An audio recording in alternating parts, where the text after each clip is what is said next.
cũng chẳng thể nói hết ra bao điều. Lắm lúc thấy mình mệt quá, lắm lúc muốn được gục ngã, lắm lúc thấy mình càng thêm cô đơn. Phải nên em muốn nói, anh hãy cứ là anh tới. Nhưng khi mệt mỏi đừng lo nhé, vì đã có em đây rồi. Em chẳng hứa mình sẽ yêu được anh đã nghĩ gì, nhưng xin hứa đừng khá đi chỉ để lắng nghe. Cố chấp nhất chính là em, khoan dung nhất chính là anh. Dù mình cãi vã chưa bao giờ mình cách xa nhau. Là vì anh chẳng nỡ xa, hay vì em vẫn thiết tha, hay vì mình còn thương nhau nhiều quá. Vô tư nhất chính là em, lối xa nhất chính là anh. Mình cùng nhau đi quãng đường đời nào cho sát nhau. Anh mang em vào thế giới này, em mang anh trở về thối đời. Mình cùng đi hết cuộc đời với nhau đầy mộng mơ.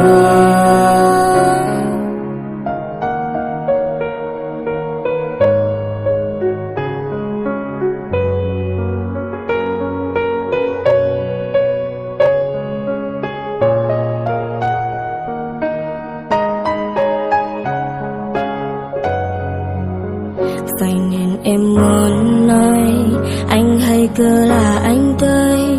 Nhưng khi mệt mỏi đừng lo nhé, vì đã có em đây rồi.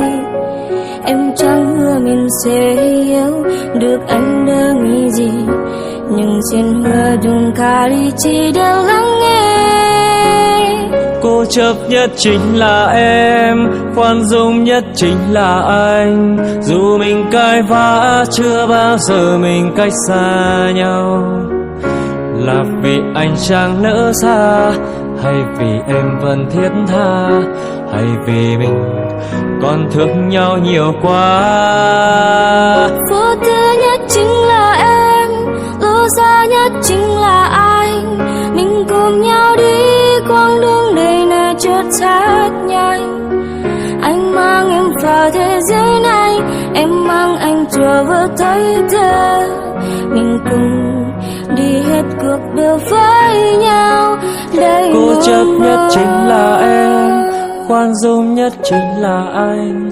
Dù mình cãi vã chưa bao giờ mình cách xa nhau. Là vì anh chẳng nỡ xa, hay vì em vẫn thiết tha, hay vì mình còn thương nhau nhiều quá. Vô tư nhất chính là em, lối xa nhất chính là anh. Mình cùng nhau đi quãng đường đời nào chợt sát nhau. Anh mang em vào thế giới này, em mang anh trở về thối thơ. Mình cùng đi hết cuộc